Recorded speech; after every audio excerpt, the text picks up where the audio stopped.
Ողջույն, Live News.am կայքի հարգարժան այցելուներ։ Որը մենք ուրբաթօրյա ընդհանուր ամփոփումը տեղափոխել ենք այսօր ուղղակի տեխնիկական պատճառներով, որտեղ այդ օրը եւ պարոն Նահապետյանը եւ պարոն Ղազարյանը այլ պայմանավորվածություններ ունեին անչափ կարեւոր եւ համար ուրբաթօրը ես երբ որ մենակ ներկայացա մեր հեռուստադիտողին, նաեւ տեղեկացրեցի, որ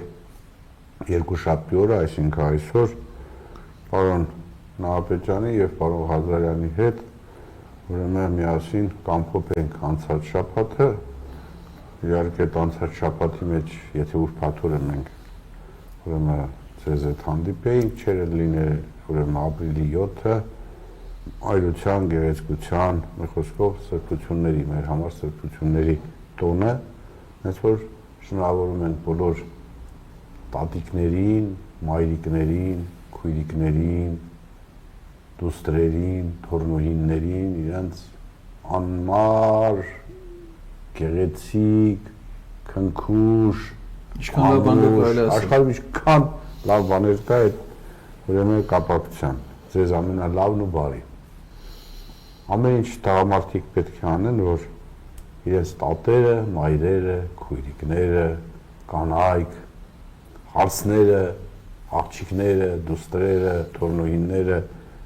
բոլորը ապրեն ուրախ ու երջանիկ։ Այդ դեպքում էլ ուշադրել է ոչ մի անգամ զոնքաչներին չասիր։ Դու զոնքանչը մայրերի մեջ է, կնոջ մայրն է, տարբերություն։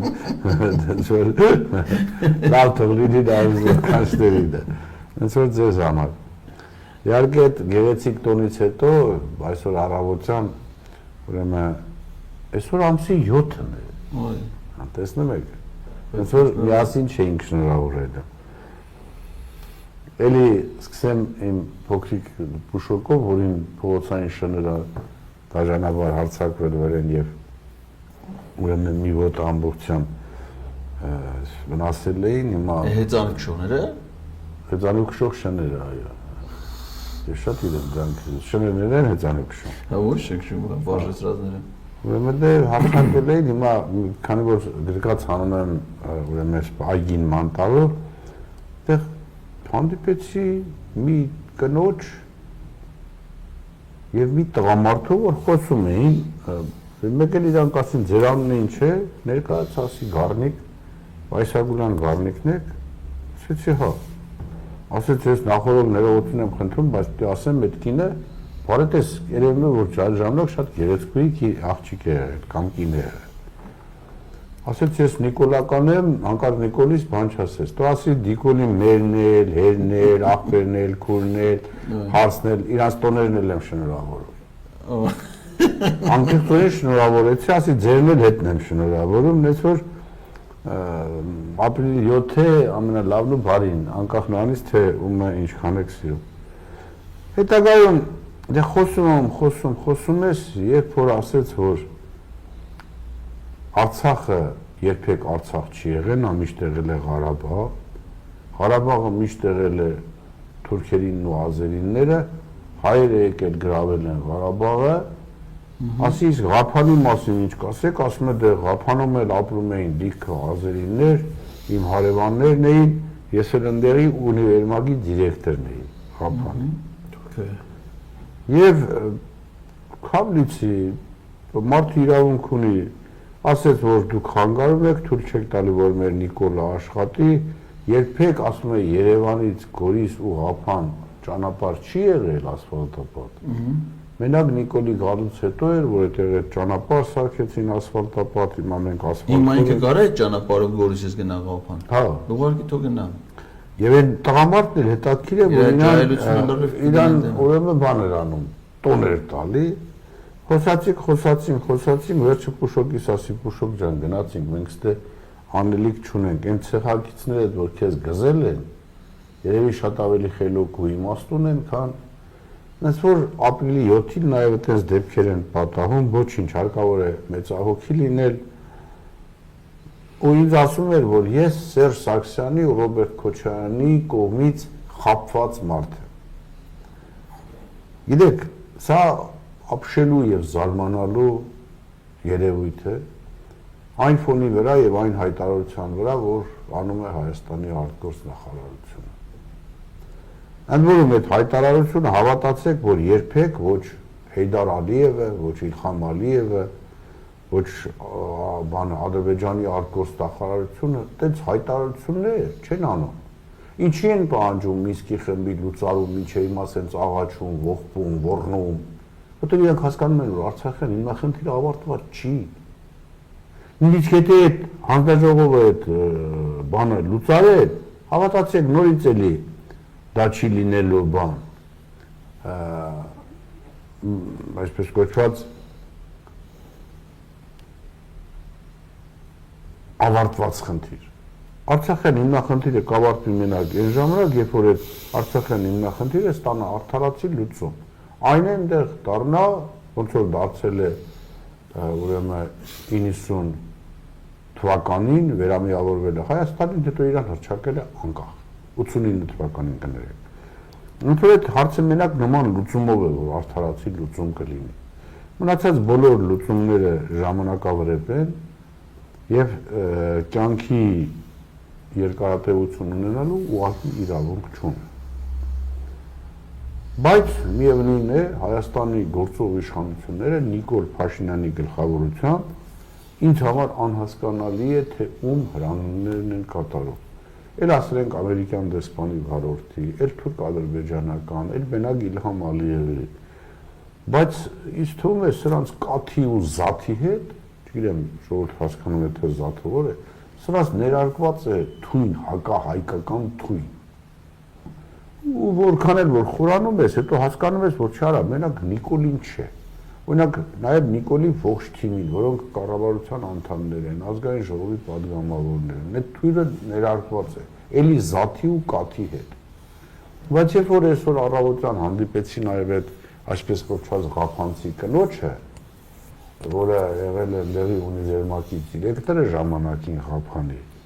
ասում բավականին բարետեսք կնիկեր։ Այդ տարիքում այդպես պատկերացնում եմ ջահել ժամանակին չէ։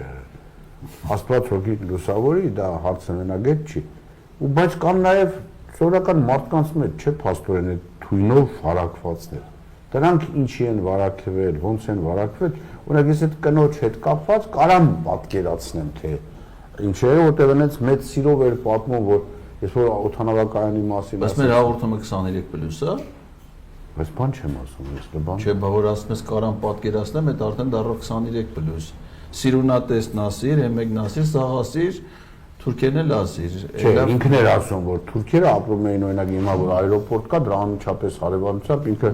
հարևան թուրքեր է ունեցել, որոնք հրաշք թուրքեր են եղել։ Ինքը ոչ մի խնդիր չունի, եթե դրանք վերադառնան ու նորից ապրեն, ասենք բանում, իրենց հարևանությամբ։ Իսկ կան այդ կարգի մարդիկ եւ արցախցիներին ամենամեծ անեցներն էր տալի, որ դրանք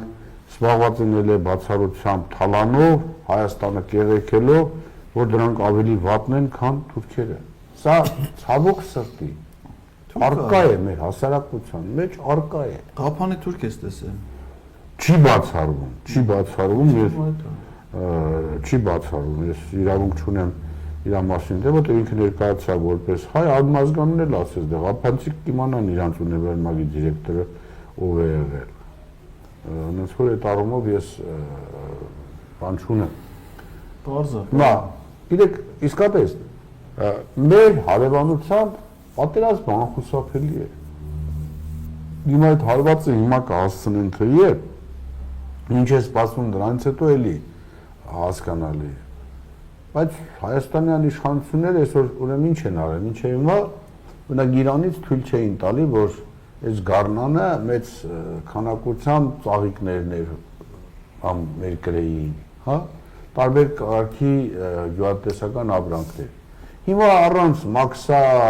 զերծման կամ շատ չնչին գնով թույլատրում են ընդդեղից, եւ հիմա ամբողջ Հայաստանի այդ խեղճ մարդիկ, ովքեր ծաղիկ են աճեցրել, ովքեր կանաչեղեն այս ձմեռը թանկ գազը վառել են, աճեցրել են, որ գառնանը կարողանան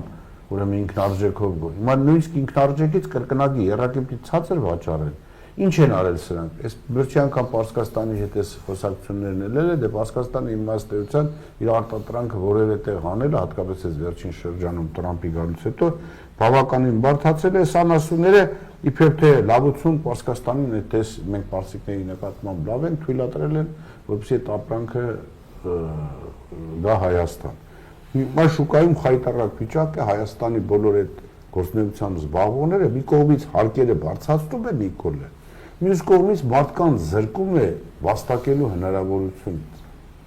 Եվ հիմա բոլոր ջերմոցները արդեն սա այդպես հրեները գրած է վաճառվում է, մոտենում հասնում ես ինչ ես գրել վաճառվում է, ասում է որովհետև sense բան են արել, հիմա ես կոնկուրենցիային ուղղակի չեմ դիմանում։ Ընդ որում նկատելի է, որ Պարսկաստանից շատերը գալիս են, ուստեղ այդ ջերմոցները շատ էժան գներով առնում են։ Ինչ կապ չունենք Պարսկաստանի հետ ինչ հարաբերություններ ունենք։ Բայց մենակ հադուն նրա, որ պարսիկները այս պահին, որ իրանց վրա վտանգ է կախված եւ ուրիշ տեղ չունեն, գալիս են ու դուք արագորեն ընդունում եք, դա ցույց է տալի, թե դուք ինչքան տգար ու անասուն եք, որ ընդհանրապես ոչ թե մտածում եք Հայաստանի հայության, հայ ժողովրդի, հայ մշակի, հայ բանվորի, հայ գյուղացու, հայ ստեղծագործողի, հայ ստեղծողի մասին, այլ ոնց անեք, որ այս հայերը այս երկրից ամեն կերպ թողնեն հեռանալ, որ ստե գան թուրքեր, պարսիկներ, հնդիկներ, պակիստանցիներ, արաբներ, բայց ոչ հայ։ Նիկոլի քաղաքականությունը տանում է բացառապես դրան։ Ինձ որ անհասկանալի է, ես անկեղծ եմ ասում։ Եվ այն գործընթացը, որ սկսել են Նարեկ Մայլյանը եւ Էդգար Ղազարյանը, դա Էդգար Ղազարյանի գաղափարն է, ես ասում եմ Նարեկ Մայլյանի խոսքերը այսօր նայեցի նաեւ իր եթերը, որ այդ օրինակ իմպիչմենտի գաղափարը, որպեսզի կարողանան շուտ այդ խնդիրը օրակարգ բերել։ Եվ շատ կարևոր է, որ մեր ժողովուրդը դրան աջակցի, որ մենք կարողանանք հասնել նրան, որպեսզի օր առաջ ազատվենք, ժողովուրդ կործանում են, Արցախը ծախել են էթեր, Հայաստանն էլ արդեն երևի փողը վերցրել է, ելի ծախել են, բայց չեն հասցրել այդ ամեն ինչը իրացնել, փաստաթղթավորել ու ստորագրել, որպեսզի դա տեղի չունենա, եկեք օր առաջ միանանք Էդգար Ղազարյանի եւ Նարեկ Մայլյանի հետ, ուրեմն անին միջոց արմանը կամ գործունեության նախաձեռնությանը եւ օր առաջ փորձենք ազատվել այս պատուհասներից։ Հիմա այս թեմաների եւ մնացած միջազգային թեմաների շուրջ պարոն Էդգար Ղազարյանի եւ Հայկ Նահապետյանի հետ։ Խնդրեմ Ղազարյան ջան, սկսենք քեզանից։ Սկսենք Արադ Միրզոյանից,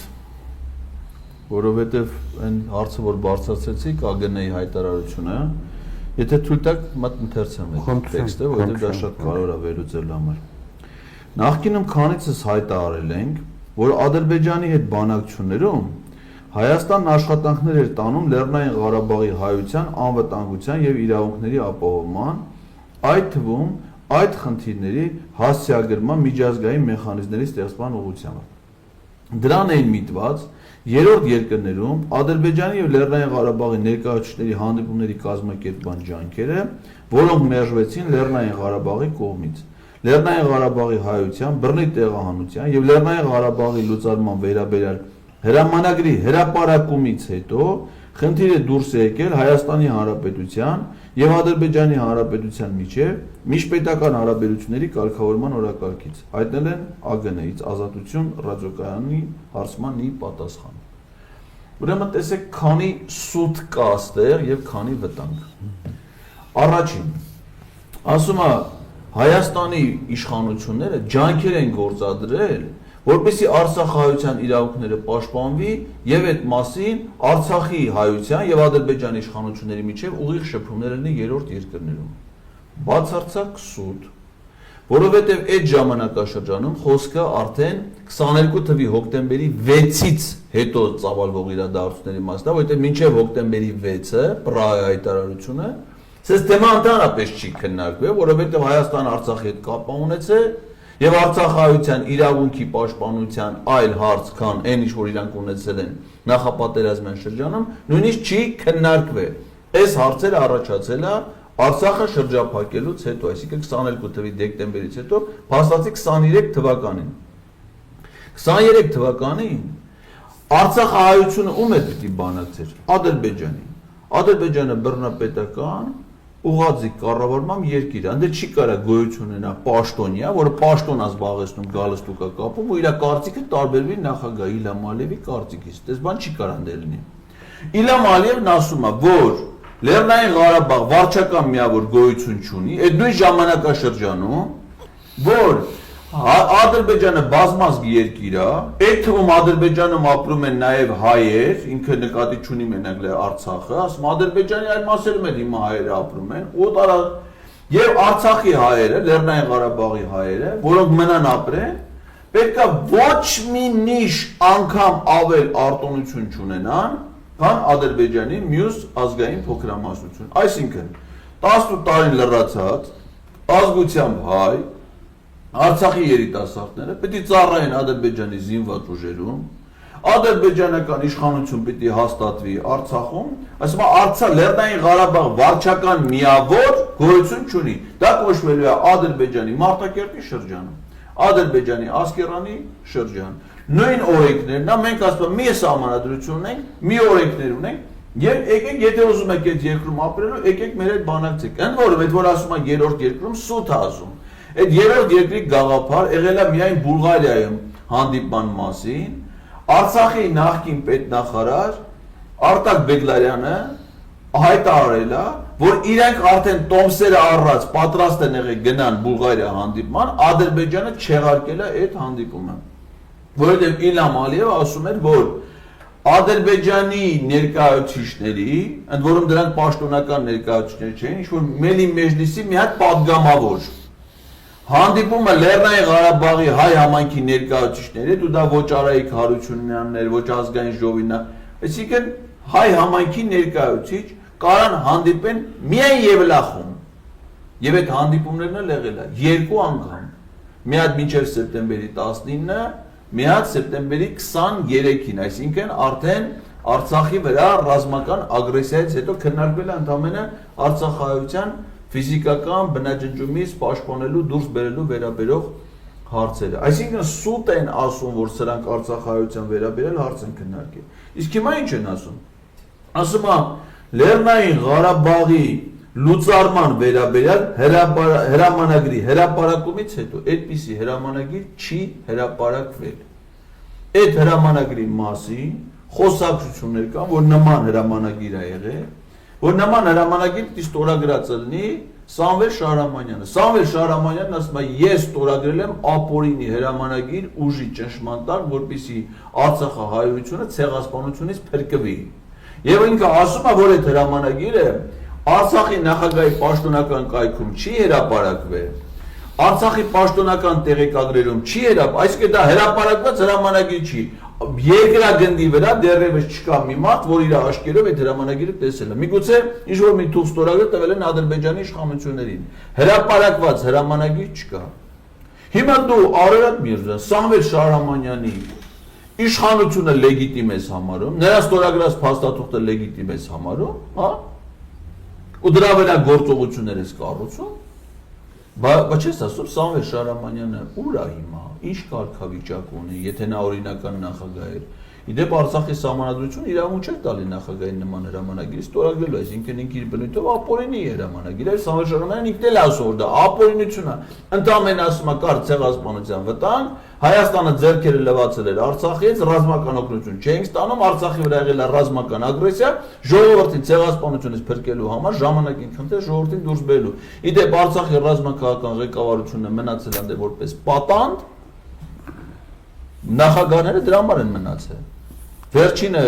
դուրս գալու չեն թողել դուրս գալ, որովհետև իրենք քանին դե իրար պայմանը ստեյության հետ է եղել։ Իրանց պահել են, որպեսզի ժողովրդին իրանք մնացել են, որպեսզի ժողովրդին դուրս գան։ Արտգործ նախարարը Իրանց ամսի քանիսն են ձերբակալի ադրբեջանցիները։ Ամսի 3-ին, 2-ին 3։ Այդ հոկտեմբերի արդեն, այսինքն լրիվ դուրս գալուց հետո։ Իսկ այդ ընթացքում արտաքին գործերի նախարարը Բաբայանը ինքը կամավորը գնացել ներկայացել։ Իսկ հակարի կամուրջը չի գնացել։ Իսկ Շուշիա գնացել։ Ստեփանագերտից գնացել է Շուշիա, անձվել է Ադրբեջանի զինվորականներին։ Որպեսզի փրկեն Արցախահայությանը գոնե ֆիզիկական բնաջնջումին։ Հիմա դրան հղում անելով ասում եմ, այս հարցը հայ-ադրբեջանական հարաբերություններից դուրս է գա։ Այսինքն հիմա ինքը խոստովանում են, որ Ադրբեջանի հետ քննարկումները նույնիսկ արցախցիների իրավունքների պաշտպանության հարց, վերադարձի հարց, նույնիսկ չի քննարկում, բայց դրա փոխարեն գիտեք ինչ է քննարկում։ Հայաստանի տարածքում ադրբեջանցիների բնակեցման հարց։ Ադրբեջանը օրինակ այդ հարցը բարձրացնում է, չէ՞։ Ընդ որում դրանք ստել են ամիոբայի պես բազման։ Ամիոբան գիտեք, չի կիսվելով է բազման, մի հատ կիսվում է դառնում է 2 հատ։ Սկզբից ասին 120,000, ասին 120,000, հետո ասին 150, հետո 170,000, հետո 300,000, այս վերջերս էլ ասում են 300,000 են վախվա տեղահանվածներն են, բա դրանց ցեղակիցները։ Մոտ 1 միլիոն։ 1.5 միլիոն։ Հայաստանում։ Բա Նիկոլեն չի ամեն ջանը որ հայերը Հայաստանը լեկ։ Որ թուրքերին բերի։ Բա պատկերացնում ես 1.5 բանը թուրք գա այն Ղափանյանի վերմագի դիրեկտորի վրա։ Այնքան կուրախանա։ Որ ասում էր նոր պատմում էր, այնքան կուրախանա։ Բայց հիմա այնի բանակցում են, չէ՞։ Բանակցում են, չէ՞, ադրբեջանցիները, ոչ միայն բանակցում են, նախապայման են դրել։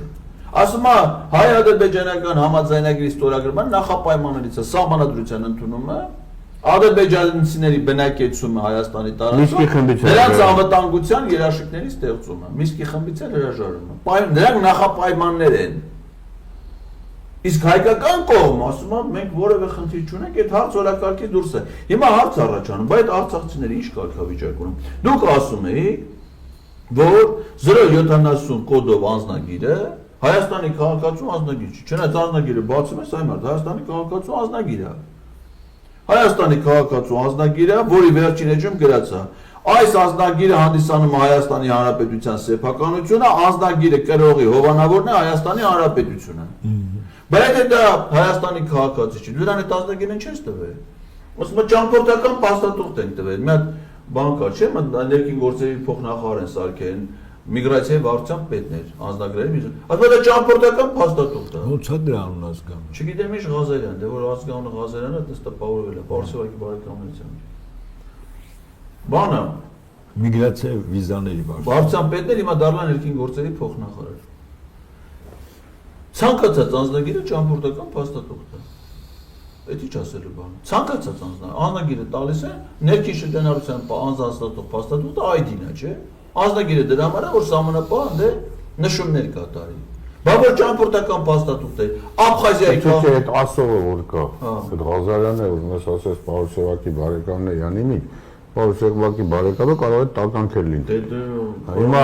ինքն է որոշել, որ այդ ժամանակ պասպորտները որ տալիս են ճամփորդական, այսինքն դա իր որոշումն է, բա ինքը ում վրա է բանում։ Ես գիտեք, երեք Վրանի մոտ արցախցիների օպերա հրապարակ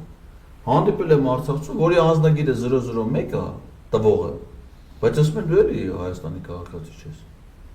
Տվողը 070-ը չի, 001-ն է, բայց ասում են հաշվառումը Ստեփանակերտ է, այսինքն մարդան դե է հաշվառված եղել, պասպորտը կես, դե հիմա մեր մոտ միասնական անձնագրային համակարգը չէ, 020-ը որն է, 070-ը որն է, 036-ը որն է։ Նախարարը որ ասում է, ասում են, ինքը ում վրա է հեղում անում, որ այդպես քաղաքական որոշում կա, ազգային ժողովի որոշում կա։ Ոչ մի բան, քաղաքացիության մասին օրենք պիտի փոխվի, չէ՞։ Ասում է ժամանակին դրանք ստացել են որպես ճամփորդական փաստաթղթեր, բայց ճամփորդական փաստաթղթերից Աբխազիայի քաղաքացիներին չի չեք տվել։ Հարավային Օսեթիայի տանեք Հայաստանի պասպորտի բլանկով ճամփորդական փաստաթղթեր բաժանեիք Հարավային Օսեթիայի բնակիչներին։ Մարդիկ բայց չճամփորդեին։ Բաղարատախտերն չեք տվել։ Որովհետև մերերի քաղաքացիներն են, այգիր։ Ուրեմն Արցախի պաշտպանության բանակի վերջին հրամանատարը Հայաստանի զինված ուժերում ծառայել է պաշտպանության նախարարությունում։ Իր նույն անձնագրով։ Հիմա արցախցիներին ասում չեք կարող բռնվել մասնեք ծառայության, որովհետև ձեր անձնագիրը 070-ն է։ Բայց նույն մարդը ո՞նց է ՊԲ-ում ՊԲ-ում չէ։ Բնայում։ Զինված ուժերում ՊՆ-ում ծառայել։ Իստեղ մեզ մոտ միայն Հայաստանի Արմեն Գրիգորյանը անվտանգության խորհրդի քարտուղար։ Մատունը աշվառում ունի։ 070-ը անձնագիր։ Ո՞նց է դառը Հայաստանի անվտանգության խորհրդի քարտուղար։ Ամերիկացի են ասել։ Խոսքով սա շատ լուրջ խնդիր է եւ արցախցիները պետքա Հենա պայքարի նշաններ են ցույց տալի։ Շուտ լուրջ համախմբված շարունակեն իրենց պայքարը, մենք էլ իրանց կողքին։ Եվ ըստ մենակ 40,000, 50,000-ի հաշտ։ Այդ 40,000, 50,000-ը գիտեք չէ։ Գնացին հանրահավաք, լուրջ հանրահավաք էր, ես էլ եմ մասնակցել ձեր։ Հանրահավաքի ուղերձ են տանում հանձնում կառավարությունը։ Իրանց ընդունում է փոխվարչապետ Տիգրան Խաչատրյան։ Տեսել ես Տիգրան Խաչատրյանը։ Տենաս մեղքը գասին տեսքից երևում է, այլ մտ խիղճ ճանճար մեծ ճալորած նախկինում մինչև 18 թվականի ադրբեջանա-թուրքական հեղափոխությունը էկոնոմիկայի փոխնախարար, ֆինանսների փոխնախարար է։ Տիգրան Խաչատրյան։ Այո, փոխվարչապետ է իմիջը։ Էդի է մի բան։ Ուրեմն սա ընդունել է, բայց ասել է ձեր հարցերի մենք կպատասխանենք գրավոր։ Գրավոր պատասխանը դրել են ինտերնետ, գիտես ով է ստորագրել։ Փոխվարչապետ Տիգրան Խաչատրյանի աշխատակազմի ղեկավար։ Այսինքն ողջ Արցախի հայությանը հուզող հարցերի պատասխանը նույնիսկ նախարար չի տալի։ Փոխվարչապետի աշխատակազմի ղեկավար։ Ու ի՞նչ է բարձում։ Այդ 40,000 պլյուս 10,000 դրամ օգնությունները որ տալիս են, հիմա ապրիլի 1-ից դադարեցնում են, էլի։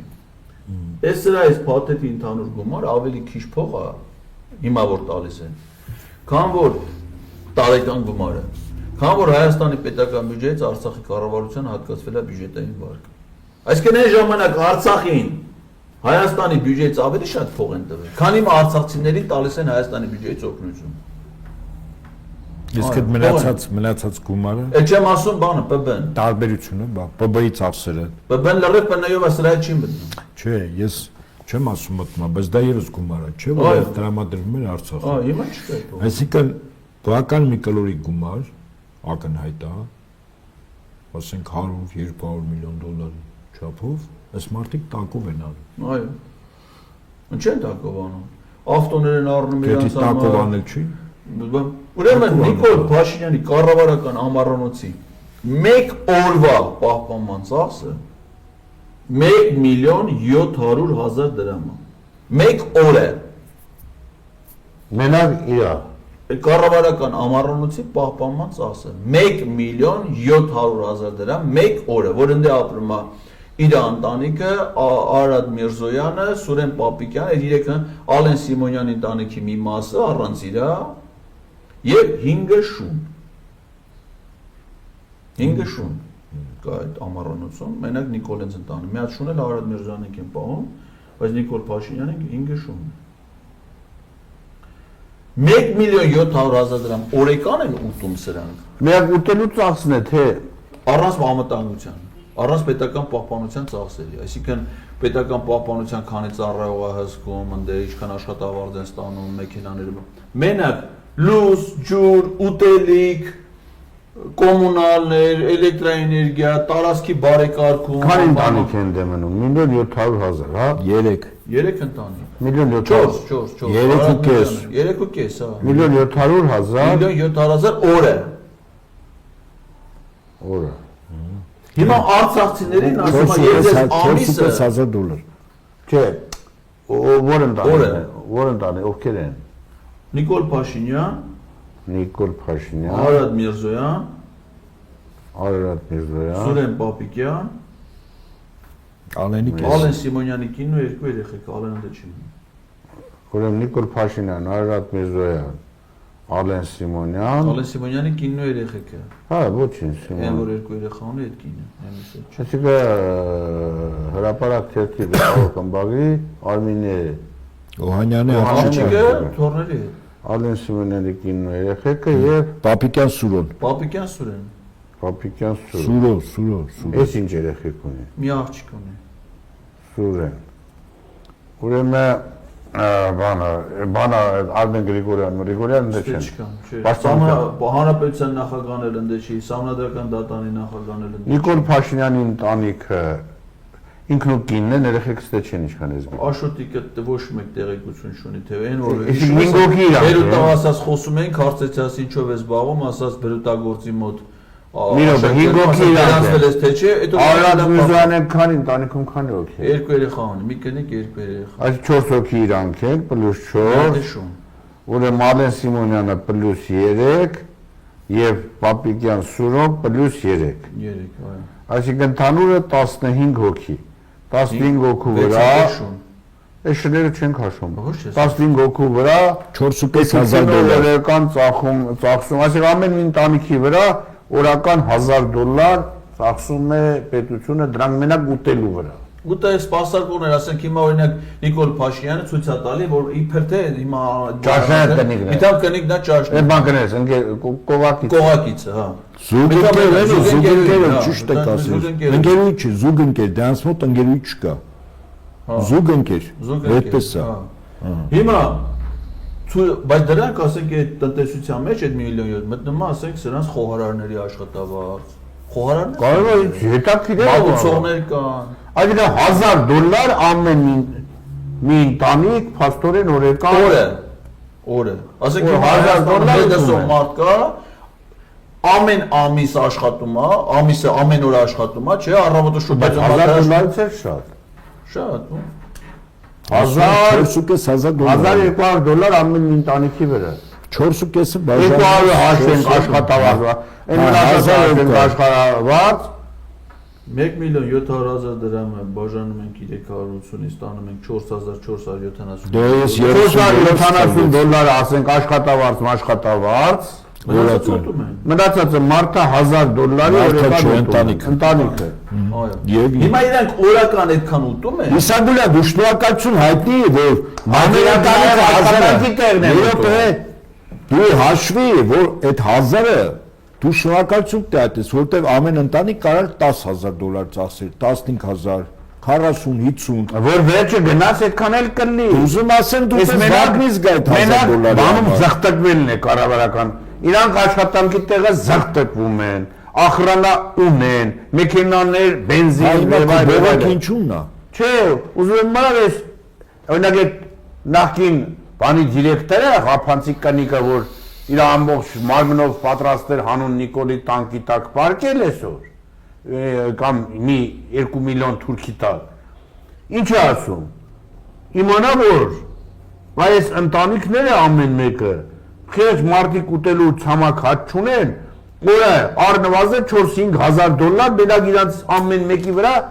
այսպես փող է ծախսվում ինչի համար ինչ գործի համար ու իրանք արցախցիների ամսական $50,000 կտրել են ամսական երբ որ իրանք օրական $1.700.000 ծախսում են $4,500 որ 30 բազու պատկես մի ամսով են կտրվածքով այդ հիմա թեման տեղ գնաց 4.5 անգամ 30 ինչ անում $135,000 ամիսը ծախսում է հիմա 135,000-ը որ բաժանում ես 100-ի այսինքն արցախցիների 40,000 ես $100 եմ հաշվում ճիշտ է այո հիմա նայ 135,000-ը բաժանի $100-ի 2 կրճատի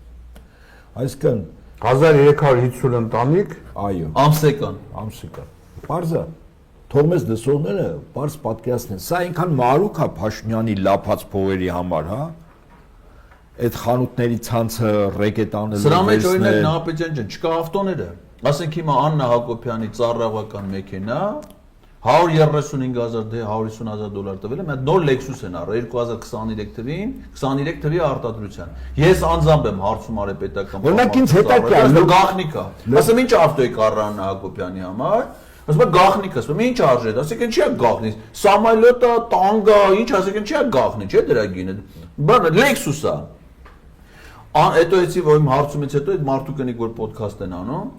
այս դե անդրադառնում են դե հարցում են ստացել բան հասկանում են էլի որ տակները գիտեն ենթատեքստը ինչ է ասում Աննա դու գիտես այդ Lexus-ը քոնն է ասում բա լսես մետի պետական պահպանության ծառայության ավտո է քո հետ ի՞նչ կապ ունի այդ նույն բանը հիմա որ ասես պետական պահպանության ծառայության են աշխատողը հա ատրճանակ ունի չէ դրա մեջն է падրոն կա չէ այդ քոնն է Չէ, մեդի քոնը չի։ Ձեռավ, հասկանում ես։ Падրոնը քոնը չի, ավտոն է քոնը չի։ Ուղղակի դու ես նստում։ Բա, այդ ավտոյի գինը սրա մեջ չի։ Մենակ Նիկոլ Փաշինյանի ծառայողական մեքենաների արժեքը $2 միլիոն։ Առլեն հեղափոխությունից հետո։ Հելա, հիշում եք ասում եմ Մի հատ Mercedes ունեի, գնում էի գյուղեր այդ ավտոն փչանում է, ժողովուրդը գալիս են ասում են, պարոն վարչապետ, կարող է տրամլի օրնա, բրթենք խոդաննի բան։ Ասենք Mercedes տրամլի օրնա։ Իսկ տեղերա դուրը ինչն էր եկե, բրթելը։ Բրթելը բանը, որ Mercedes-ը ավտոմատ կառուցական չեն բրթում էլի։ Հա, բայց ասեք դες խափեց, այդ տխմարը չգիտի էլի ասենք։ ասեք դες խափեց, որ մթում իր ավտոն, ասես փչացել է, բանը դրա համար տարանք $500,000 տվել են մի հատ էս կլասի Mercedes-ն առը, ամեն մեկից երկու պետական պահպանություն ունենալուց 2 հատ առնում էլի առաջ դեմքի համար։ Բանը $1 միլիոն Mercedes, $1 միլիոն Lexus։ Կարծեմ 100-250,000 թե 100 քանի հազարով առնը տարին Ռուսաստանում զրահապատել են բերել են, գաղտնի են պահում այդ գները, բայց մամուլը գրել էր։ Բայց դու հիմա ես նորից եմ ասում, իրանք մեկ են ծախսել։ Եղբայր բաբուր 5 ծախսեին կամ 10։ Հնարավոր է։ Չէ, հիմա քեզ ասե։ Բայց դու խեք բողոքում, Հիմա տեսեք, մարդը կարող է 10 ծախսել, մեկն է։ Տես, հիմա էդ էլ ասեմ։ Ուրեմն պարզվում է, որպեսզի սա 26 թվականին կարողանա վերարտադրվել, իրան 600 միլիարդից մինչև 1 տրիլիոն բան դրամ պակասում է։ 600 միլիարդի։ Ինչ ասելա պակասում է։ Պակասում է։ Ինչին է պակասում։ Որպեսզի այդ ժողովրդին բաժանեն ընտրվեն։ Դե ասա որ իմանանք այդ փողը ինչի համար է։ Ինչի համար։ Չես ասում։ Այսքան պակասում է։ Հիմա եթե ինքը հասկանում է 600 միլիարդից մինչև 1 տրիլիոնը, որ ինքը չկարողանա հավաքագրել, նախ միջազգային պարտքերի սպասարկում 1000 մի խնդիր կա, չի կարող տակից դուրս գալ։ Հայտնվի բանկրոտի առաջ։ Հիմա բոլոր տեղ, օրինակ հիմա լֆիկ սամոյի մոտ սկսել են ստուգումներ, սաղի մոտ սկսել են ստուգումներ։ Ես ասում եմ, եթե իմպիչմենտի գործընթացներ չսկսեն, ես մեր ընկերները, որ վախենում են մի քիչ ձեռները գրպանները տանել մեր բիզնեսմենները, որպեսզի գոնե որոշակի ծրագրերի օժանդակ են, ընդորում օրինական օժանդակ է։ Այրանք այս 600 միլիարդից 1 տրիլիոնը Նիկոլը հարց է դրել, որ սրանք հավաքվեն։ Ոնց ուզում եք հավաքեք։ Այս հարկերի թարգացումը, այս խայտարակ իրավիճակը, որ ստեղծում են խիղճ գյուղացիների համար, այդ ամեն ինչը նրա համար է, որ այս սաղ հավաքվի։ Ու սաղին կողում են մի հատ իրավիճակի մեջ, որ Նիկոլի ձեռի այդ 5000 դրամին սաղ նայեն այդ օրերին։ Ինչի լավ 20,000-ը դուր խուլ։ Լավ 20,000-ի ժամանակ։ 5000-ով էլ մարդիկ օրվա գոնե մի օր կուշտ հաց ուտելու համար էդ էլ կան է։ Çünkü Nikolay'ın içi demeyip de aykarım mere jorten handra İran zayner tali. İran sayın asens koxelu tupiki mec. Եվ ասել է որ այսենց իմ ձեռին պետք է նայեք թե ձեզ օրեկան որտեղ այսօր այդ կին օրինակ որ խոսում ես լավ ասֆալտը քո փողով է սարքել դու եկա ունիվերմագի տնօրենը ասֆալտները պարտքով այդ արտաքին պարտն է չէ ասում եմ այդ ունիվերմագի դիրեկտոր էսել է չէ հարկեր ես չէ վճարե ես մտածեց դες նիկոլական եմ ասում չէ նիկոլականները նիկոլասը հերոսները երևի ես էլ եմ վճարել երևի չի վճարել Հիմա եթե հարկ է վճարել, ասեմ այդ քո հարկերի ճանապարհ են սարքել են հիմա քանդվում է։ Ասում ես սովետի վախտելը տեղ ասֆալտ չի, ասում եմ ոնց։ Ես քանի որ Ղարաբաղում եմ շատ հաճախ եղել։ Միշտ էլ այդ ճանապարհը սովետի վախտ այդ ճանապարհները вообще հրաշալի է։ Քույրիկ ջան, այդ ինչեր ես ասում։ Հələ տեղեր կա, որ մինչև հիմա սովետական սարքած ասֆալտն է մնացել։ Այս կարգի, գիտեք, փոքրիկ շուստրի մանիպուլացիաներով իրանք ժողովրդին դրել են մի վիճակի մեջ, որ վաղը մյուս օրը այո, խայտարակ ձևով կարող են հասնել իրանց ուզածին։ Նենց որ պարոն Ղազարյան դուք ձեր այդ նախաձեռնության մասին էլ չխոսացիք, հույսով եմ կանդրադառնամ։ Դե պարոն Ապետյան, դուք ես այդ արտգործ նախարարության հետ կապված ով է դրանց նախարարը։ Ջերմ Բայրամովը։ Հա։ Արադ Միրզան իր սպասավորն է։ Աշխատող։ Արաբատ Միրզոև Սամվել Օղլին։ Ես ասել եմ, ասում եմ ու էլի կասեմ, այդ մարդու իրական անունը Արծիվ է։ Ուրեմն Արծիվ Միրզոյանը ասել է այս Ապետյանը ոնց գլխին գավել էս ինչ Արծիվ է։ Արծիվ էս, Արծիվ, տղա ջան։ Ուրեմն Արծիվ Միրզոյանը ինչ է ուզում։ Ուզում է ասի այսպես Ղարաբաղի հարց մեր համար գոյություն չունի, Ղարաբաղից արտագաղթած բռնի տեղահանված մարդիկ մեզ համար գոյություն չունեն, իրանց համար որևիցե գումար մենք չենք տրամադրելու եւ ժամ առաջ ինչքան շուտ հնարավոր է Հայաստանը լքեն այդ գլխացավանք, կար մի գլխացավանք նախկինում Արցախի հանրապետություններ եւ այդ տարածքում ապրող հայերներ։ Հիմա Արցախի հանրապետություն չկա, կառույցները չկան, իսկ հանրապետությունը ինքը պետություն է։ Պետությունը շրջապատող պետական կառույցներ, ինստիտուտներ։ Հիմա դրանք չկան։ Բայց մարդիկ կան։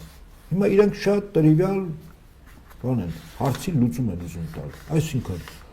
այդ մարդիկ Հայաստանում պիտի չլինեն։ Ես ձեզ վստահաբար ասում եմ, իրենք խնդիր են դրել ժամ առաջ այդ մարդկանցից ազատվել, ինչպես։ Ումից որ վտանգ են զգում, նրանք պարտադիր բանտերում տիլնեն։ Ուշադրություն դարձեք, հիմա բանտերում բավականաչափ զինվորականներ կան, որոնք հենց Արցախից արմատներով։ Այդ են մարդիկ են, որոնք պատերազմ են անցել, որոնք հեղինակություն են, որոնց խոսքը կշիռ ունի Արցախում մեր քույրեր եղբայրների մոտ, իրանք բանտում են։ Նրանք ովքեր որ հանապազորի օրվա հացի խնդիր են լուծում, այդ հացից իրանք կտրում են։ Այսինքն ստիպում են դնում են մի վիճակի, որ այդ մարդիկ այստեղից դուրս գան ու վերջ։ Ասում է կա մարդը, կա պրոբլեմ, չկա մարդ, չկա պրոբլեմ։ Հիմա իրենք խնդիր են դրել այդ մարդկանցից, որ իրանց համար պրոբլեմը ազատվեն, այդքան բան։ Դրան լծվելու են բոլորը, այդ թվում նաև այդ գումարներից 40 եւ 10,000-ը ազատվելը, այդ թվում քաղաքացիություն չտալը կամ տալուց պայմաններ դնելը, այդ թվում աշխատանքի չընդունելը։ Ես ձեզ, եթե տեսականորեն մենք պատկերացնենք, որ այդ գործի, վատ գործի գլուխ մենք ենք, մենք ինչ պետք է անենք։ Մարդը թե աշխատանք ունի, գլխին տանիք ունի, նպաստ ստանում, պետությունը հոգա տանում, կարիքավորների հանդեպ իրանք մնում են։ Հիմա պատկերացու այդ բոլոր իմ նշանները միանգամից կտրում են։ Մարդը ինչ է մտածում։ Գնալու մաս։ Ու վերջ։ Այսինքն իրենք խնդիր են դրել, իրենցից ազատվել։ Երկրորդ խնդիրը Իսագուլյանը ճիշտ է ասում։ Ուրեմն այստեղից երկրորդ խնդիրը հայերը ազգությամբ եւ Հայաստանի այն քաղաքացիները, որոնք երկրի համար կյանք են տվել, որոնց հարազատներ էստեղ են, որոնց զավակներ էստեղ են, որոնց աճուններ էստեղ են, որոնք պատրաստական են մեկ անգամ եւս մեր երկրի պաշտպանության գործում կանգնեն, այսինքն այդ մարդկանց համար մի շատ կարևոր ոչ նյութական եւ ոչ իրավական ընկալում կա, դա անունը հայրենիքը։ Հայրենիքի զգացողությունը, որ մարդու մեջից հանում ես, հայրենիքը ինքը առաջնորդին հոգևոր հասկացություն է։ Հետո է նյութականացվում աշխարհագրական վայր, պատմություն, մշակույթ, լեզու, չէ, հուշարձաններ եւ այլն։ Ինքը առաջինը հոգևոր է։ Երբ որ մարդու մեջից հայրենիք հանում ես, այդ տարածքը, որտեղ ինքը ապրում է, դա իր համար բնակատեղի է, այսինքն ինքը դառնում է բնակիչ։ Աշխարհի ցանկացած տեղում այլ երկրի քաղաքացին, որը գնում է, ապրում ու աշխատում է այլ պետության, իր հայրենիքից դուրս, սկզբունքորեն հոգեբանորեն ինքը որտեղ աշխատում ապրում է, դա իր համար հայրենիք չի, դա իր համար բնակատեղ է, ինքն էլ բնակիչ է այդտեղ։ Բնակիչը պատրաստ չի եւ երբեք չի պաշտպանի այդ երկիրը այնպես, ինչպես մարդ, որը համարում է այդ տարածքը իր հայրենիքը։ Ուրեմն ժողովրդագրական վիճակի փոփոխություն են սրանք անում, այսինքն Հայաստանից պայմաններ են ստեղծում, որպեսզի լինի մեծ արտագաղթ այն մարդկանց, ովքեր Հայաստանը։ Ես ազգությունը չեմ նշում, որտեղ այստեղ, ասենք 1818 թվականի մայիսի 26-ին ազգությամբ եզդիները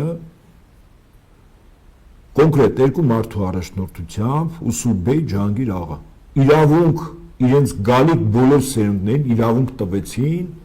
այս տարածքը համարել իրանց հայրենիք, որտեղ Բաշաբարանի ճակատամարտի հաղթանակի առյուծի բաժինը, որը իրականում դրոյի ռազմավարական եւ ռազմական մտքի փայլատակումներ Հեծելազորը արեց, Հեծելազորի կեսը ազգությամբ եզդիներ են եղել։ Ուսուբեյ Ջանգիր աղա եւ դրանց սերունդները այստեղ այս տարածքը ընդունում են որպես հայրենիք եւ որի համար իրենց պապերը արյուն են տվել, այո։ Հիմա այս մարդիկ, ով Հայաստանը ընդունում է հայրենիք, իրենցից հաջորդ փուլը հայրենիք այդ մարդկանցից ազատվելու խնդիրն է։ Բայց այստեղ նաև այլոք պետք է գան աշխատեն։ Այդ այլոքը երբեք այս տարածքը իրենք հայրենիք չեն համարել, իրենք համարեն բնակատեղի եւ իրենք էլ բնակիչ։ Այդ թվում, ինչպես Իսագուլյանն էր նշում, հրը թվարկ Իսագուլյանում մեր ասում, հնդիկները մեկ, պակիստանցիները երկու, արաբները երեք, վարսիկները, ազերիները, շատ ճիշտ ես, հաջորդը, ադրբեջանցի ազերիները, թուրքերը, ճիշտ եք։ Ուրեմն այս բոլորը գալիս են ստեղ այդ ընկալումը, ուրեմն օրվա թուրք-ադրբեջանական օկուպացիոն ռեժիմի կոլաբորանտ կառավարություն կոչվածը, որի ղեկավար կոչեցել է Փաշինյան Նիկոլնը, խնդիր է դրել Հայաստանում կատարել ժողովրդագրական վիճակի կտրուկ փոփոխություն, ազատվել այն մարդկանցից, ովքեր Հայաստանի Հանրապետությունը գնահատում են որպես իրենց հայրենիք։ Մի բան ավելացնեմ, Այո։ նաև օտարազգիների զանգվածային ներգաղթ Հայաստան։ Ես ասում եմ, ես այս դրա համար ասի, ուրեմն մի կողմից իրենք աշխարհաբար եւ պատական չի, չէ՞, թիրախավորում են հայրենիքը։ Պատկերը փոխվում։ Իրական Հայաստանը դա մի տարածք է, որտեղ պիտի ապրեն մարդիկ, որոնք լինեն այդ տարածքում բնակիչ։ Բնակիչ շատ կարևոր է։ Բնակիչը երբեք կյանքը չի պատրաստ չի կյանքը զոհաբերել այդ երկրի տարածքի համար։ Այն մարդը, ով այս տարածքը գտնում է, որ հայրենիք է, ինքը պատրաստ է։ Հավասիկ ուրեմն սրանց մարտավարական խնդիրն է, առաջին խնդիրը արցախցիների պահով իմ համար պարզ ու ակնհայտ է, կարծում եմ ձեզ համար, նաև մեզ լսողների շատերի համար, երկրորդ խնդիրը այստեղից պայմաններ ստեղծել, որպեսզի այն մարդիկ, ովքեր Հայաստանը համարում են իրենց հայրենիք, այս ազգային պատկանելությունը հատուկ չեմ նշում։ Եվ եզդիների օրինակը պատական չբերեց այդ մարդիկ այս տարածքը համարում իրենց հայրենիք։ Ուրեմն այդ մարդկանցից ազատվել եւ տեղը բերել զուգահեռ այն երկրի այլ երկրների քաղաքացիներին, որոնք այս տարածքը համարում են բնակատեղի։ Սա ինչի համար արվում, ուշադրություն դարձրեք։ Եվ գլոբալիստների համար սա մեծ պրոյեկտի մի հատ փոքր էլեմենտ է, բայց նույն ձեռագիրն է, նույն մեխանիզմն է։ Երբ պետություն են ուզում քանդեն, ուրեմն այդ պետության տարածք բերում են 100,000-ավոր եւ միլիոնավոր փախստականների։ Ահավասիկ Եվրոպան եւ Միացյալ Նահանգները լավագույն օրինակ։ Ինչու համար է այդ գլոբալիստների այդ գործիքը աշխատել, որպեսզի նույն Միացյալ Նահանգներում, նույն եվրոպական շատ երկրներում միլիոնավոր այլ երկրի քաղաքացիներ կան։ Որոնք տարբեր։ Որովհետեւ այո, որովհետեւ այդ մարդիկ երբ որ գալիս են այդ տարածքը, դա իրանց համար կուշտ ուտելու, հա, ապրելու, վայելելու, աշխատելու, փող աշխատելու վայրը։ Որտեղ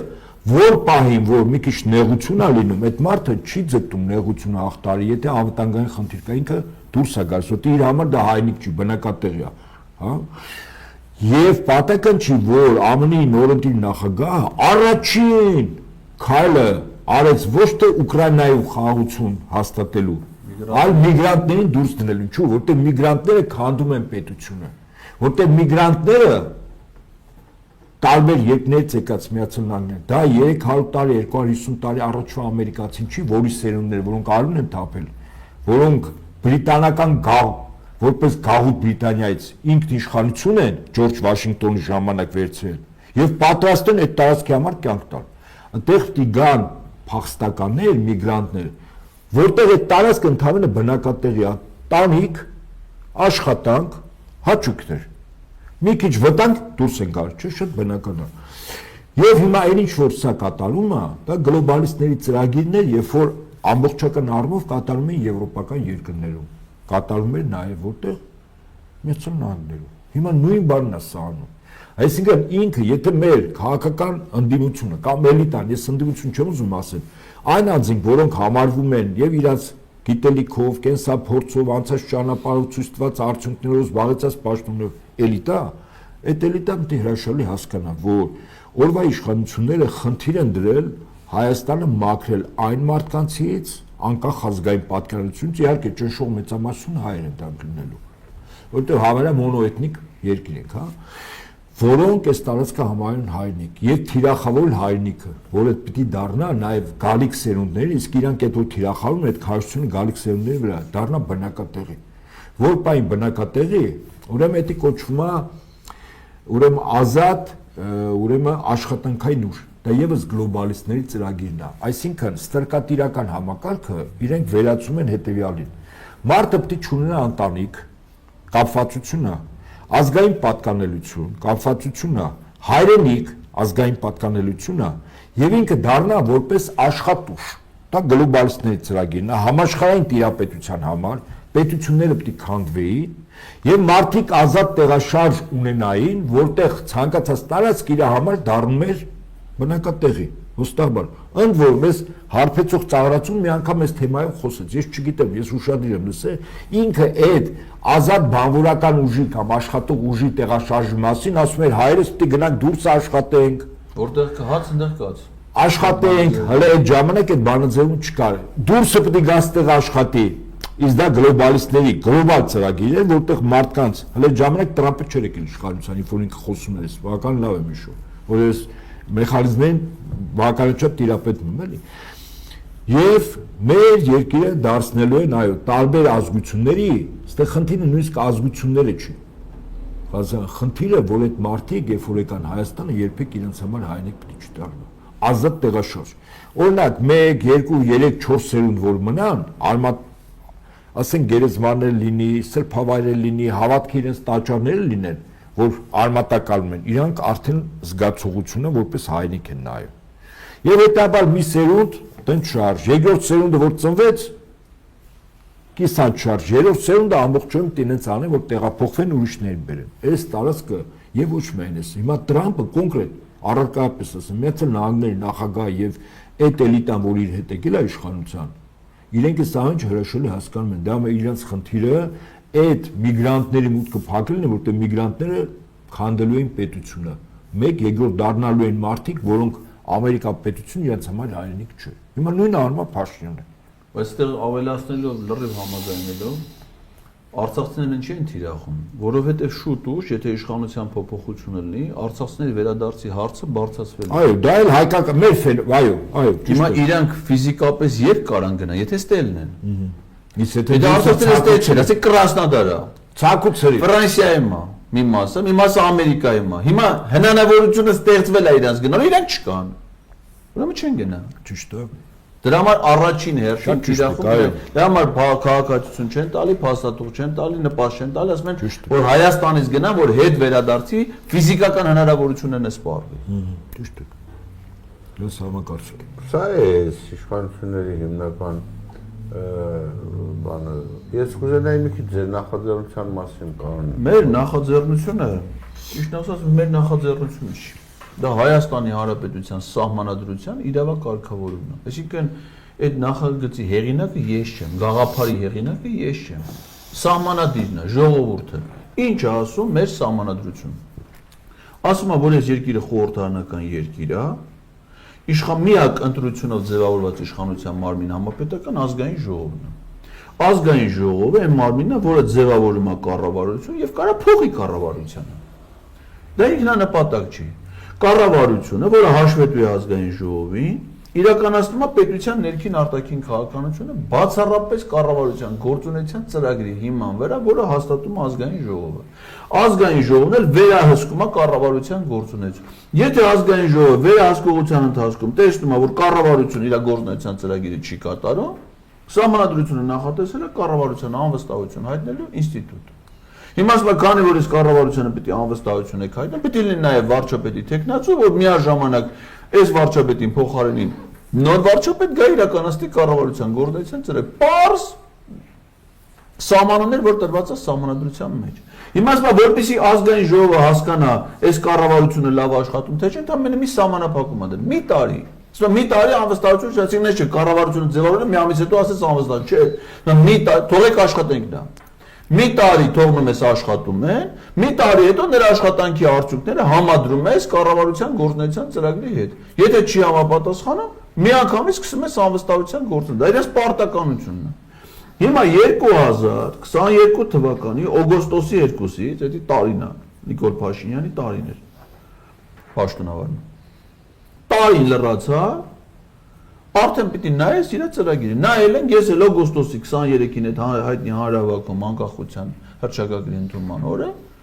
արձանագրեցինք, որ կառավարության ծրագիրը չի կատարվում։ Հետևաբար պիտի սկսել վարչապետին անվստահություն հայտնելու գործընթաց։ Ընդ որում հիմնավոր ինչ որ ասում, փաստարկված։ Ասեք ոչ մի բան, ոչ գաղափարային, ոչ իմ արձանագրումներն են, փաստ է։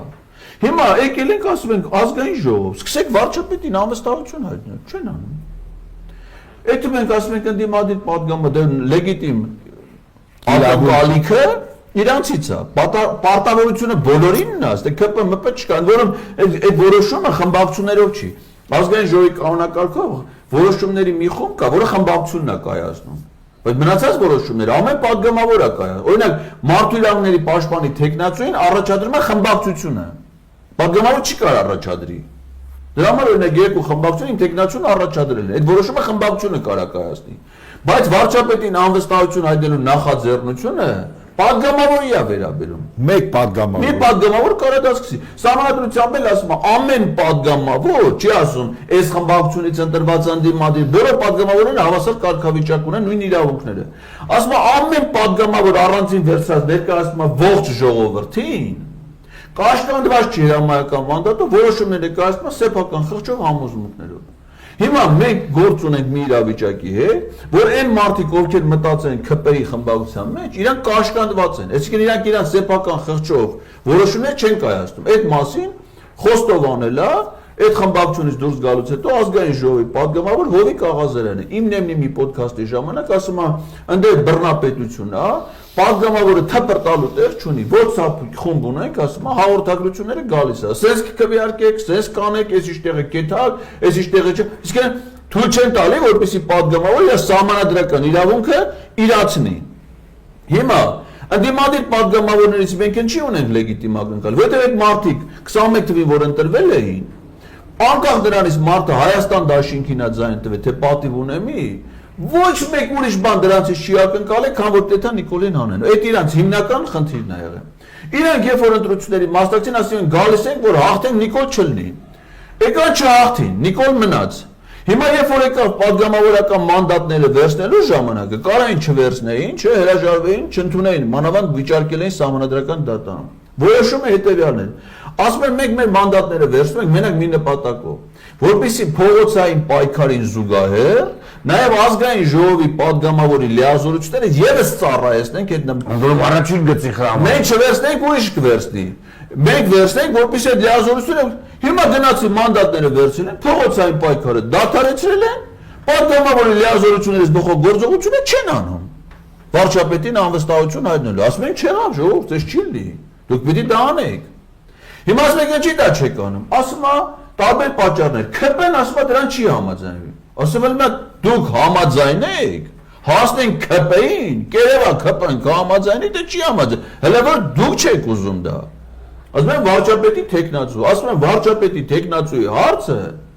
ըստ էության դա ձեր իրավունքն է, դուք պիտի անեք։ Ով ուզում եք առաջարկեք, մենք իշխանության համար չենք նախաձեռնել սա իշխան։ Ձեր իրավունքն է, տրամաբանությունը հուշում է, որովհետև Հայաստան դաշինքի падգամավորները դա նախաձեռնեն, վարչապետի տեխնացուն պիտի լինի Ռոբերտ Քոչարյանը, որովհետև իրանց դաշինքի առաջի համարն եղել է Ռոբերտ Քոչարյանը, դրական օրենսգիրքն էլ ասում է, առաջի համար պիտի լինի վարչապետ, չէ՞ թե հաղթե։ Այսինքն իրանց պատկերացումներով վարչապետի տեխնացուն Ռոբերտ Քոչարյանը, շատ լավ է ախպեր, առաջադրեք ձեր մեր Ռոբերտ Քոչարյանին, սկսեք այդ գործը։ Պատիվ ունեմ դաշինքը, երբ որ ցուցակեր կազմել, առաջի համար գրել էին Արթուր Վանեցյանին, այսինքն մտածում են, որ եթե իրան կան իշխանության 50% ձեն հավաքեմ, դե Արթուր Վանեցյանը լիվա, իրանց պատկերացումներով, հիմա ես ասում եմ պատիվ ունեմ մի падգամավորներ, սկսեք նախաձեռնություն, առաջադրեք Արթուր Վանեցյանին։ Հիմա եթե Արթուր Վանեցյանը դուրս է եկել, դուք չեք ուզում, ինքը չի ուզում, Ռոբերտ Քոչարյանն էլ մանդատից հրաժարվել, չէ՞, փաստացի падգամավոր չի ուզում, չգիտեմ, դուք ձեր մեջ խոսացեք։ Եթե չեք ուզում, ուրիշին առաջադրեք, սահմանադրությունը դե սահմանափակում չի դրել, որ ասի պիտի անպայման ձեր խմբակցությունից լինի։ Հիմա մեր երկրում Նիկոլ Փաշինյանին ձեր կարծիքով փողայինով վարչապետ չկա։ Նիկոլ Փաշինյան ոչ կրթություն ունի, ոչ դաստիարակություն ունի, նախկինում դատված, ոչ աշխատել է, Ոչ ամուսնացած։ ոչ կնիկ ունի, ոչ պրավա էլ չունի։ Մի հատ պրավա ունի 300 մետր հեռվից են տվել։ Օրինական, ոչ մի դոկումենտ չունի։ Հիմա նա կարա լինի Հայաստանի վարչապետ։ Ուրիշ մարդ չկա այս երկրում, որ կարա լինի վարչապետ։ Ցանկացած հիմա ասում են, դրեք այս գործընթացը սկսեք։ Հիմա եթե դուք առաջադրեք վարչապետի տեխնացու, գնան ԿՊ-ի հետ այդ հարցը քննարկելու, եթե հանկարծ նրանք սկսեն չեմուչում անել, այդ ժամանակ մենք ասում ենք ոչ թե փողոցային պայքար պիտի չէ, այլ հակառակը, ժողովրդին հրավիրում ենք ազգային ժողով, եկեք ձեր իշխանության դեր կանգնեք, այդ ցավը տանեմ։ Ժողովուրդը դա ԿՊ-ականները ոչ թե ստիպենք, որ ԿՊ-ականները, այլ հակառակը ԿՊ-ականներին ազատագրենք այն ռեժիմից, որի տակ հիմա իրանց ստիպում են այս կամ այն բանը անելու։ Հանեք սարքենք նորմալ, ընդ որում մեզ պետք է ընդամենը 20 գլուխ։ 20 падգամավոր։ Հիմա են գլուխ, բայց հանում եք, արդեն դառնում է падգամավոր։ Այո, դառնում հիմա իրանք այդ 20 գլուխը դառնում է բաբակի բազմա չախ, բայց մարդու սապալ չի, մարդ։ Կարծիք ունի, դատողություն ունի, փրկվավ։ Այդ մարդը որ փրկվավ, արդեն ինքը անպայման հաշվի կառնենք, չէ՞, որ ինքը Այդ դավաճանը այն հանցախումբը, չէ, հանցախմբից դուրս է եկել գնում է ոստիկանություն, ասում է ժողովուրդ ջան, հանցախումբ կա, պատրաստվում են մեծ ահաբեկչություն իրականացնեն, որի հետևանքով մի 10,000 մարդ է մեռնելու։ Երբ որ կանխվում է դրա տվա, հիմա ասում են ճիշտ է դու սկզբից հանցախմբի անդամ ես ելել, բայց մենք քո նկատմամբ հանգամանք ենք իրարում, քեզ 2 տարի պայմանական ենք տա, դու օգնել ես հանցագործությունը բացահայտվել է։ Հիմա նույնը պիտի արվի դրանց հետ, աղբեր ջան, ասում ենք մենք ձեզ եկել ենք քպեականներ, փրկենք այդ հանցախմբից, դուս եկեք բրծեք, այ աղբեր, հորի կաղազանված դուս եկավ։ Բանավ հիմա անդիմադիր։ Այդ ամենը, քանի որ ես չգիտեմ քանի ոչ խարալի, քանակ չեն ասում, գինն են ասում, $200,000։ Քանի ոշխ, այդ ամենը, ասենք թողել է ընդհանրեն մի 5,000 ոշխալ 3 դեպուտատ այդ ֆրակցիայից արդեն անել է։ Լավ, հիմա անդիմադիր ֆրակցիաները ինչ փաստորեն ձեր է։ Հիմա անդիմադիրներին մենք մտադիր ենք առաջիկայում նամակով դիմենք, ասենք ես գործընթաց սկսեք ձեր պարտավորությունը մի շաբաթ ժամանակով։ Որովհետև իրանք ասում են, ընդորեն գիտես ինչ մեխանիզմ կա Իսագուլյան։ Օրինակ ասում են բաղ էլի տեխնացու։ Ամեն մի падգամավոր հիմա կարա մի հատ նախաձեռնություն ցուցաբերի։ Ազգային ժողովի մի հատ որոշման նախագիծ ամեն մեկ առանձին դնի շրջանառության մեջ։ Ես Ղազարյան Էդգարն եմ դնում եմ տեխնացու գրում եմ Հայկ Նահապետյան, Հայկ Նահապետյանը գրում է Էդգար Ղազարյան, Գարնիկ Իսագուլյանը գրում է էլի Հայկ Նահապետյան, ամենք մի հատ գրում է։ Ու падգամավորներն էլ իրավունք ունեն առանց սահմանափակումների ցանկացած նախաձեռնության տակ ստորագրեն։ Մեկը կարող ասում ես Նահապետյանին 2 անգամ էլ եմ պատրաստ ստորագրել, մեկն ասում աղբեր ջան, ո՞ւմ ուզում եք բերեք, ես այն Էդգարին չեմ սիրում, ես դրանուն չեմ ստորագրում։ Ի վերջո մեկին ստորագրում է, մեկին չի ստորագրում։ Նայում ենք տեսնում ենք, որ տեխնացուն է, որ հնարավոր առավելագույն կողմ ձայներ է ստացել падգամավորների շրջանում։ Մյուս տարբերակները ճողում գցում ենք, ասենք ես մեկը տարեք առաջ։ Հիմա ընդհանրենք ասենք թե մեկը պատկերացնում է, որ Արման Թաթյանը կլի վարչապետ, չէ՞։